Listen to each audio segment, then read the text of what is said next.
नमस्कार शेतकरी मित्रांनो, पीक कर्ज घेणाऱ्या कर्जदार शेतकऱ्यांसाठी अतिशय आनंदाची बातमी आली आहे। नैसर्गिक आपत्तीमुळे नुकसान झालेल्या बाधित शेतकऱ्यांवरील असणारे पीक कर्ज आता माफ करण्यात आले आहे। या ठिकाणी शासनामार्फत एक महत्त्वाचा GR काढून कर्जमाफीसाठी निधी मंजूर करण्यात आली आहे।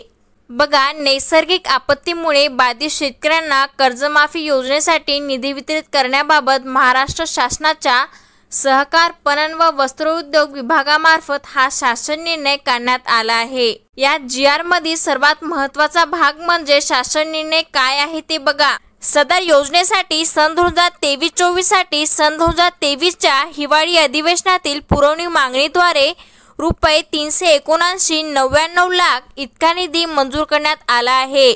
वित्त विभागाच्या या मंजूर निधीपैकी 70% म्हणजे रुपये 265,99,000 एवढा निधी राज्यात जुलै 2019 ते ऑक्टोबर 2019 या कालावधीमध्ये अतिवृष्टीमुळे उद्भवलेल्या पूर परिस्थिती बाधित झालेल्या जिल्ह्यातील शेतकऱ्यांचे पीक कर्ज माफ करण्यासाठी निधी वितरित करण्यास शासनाची मान्यता देण्यात येत आहे।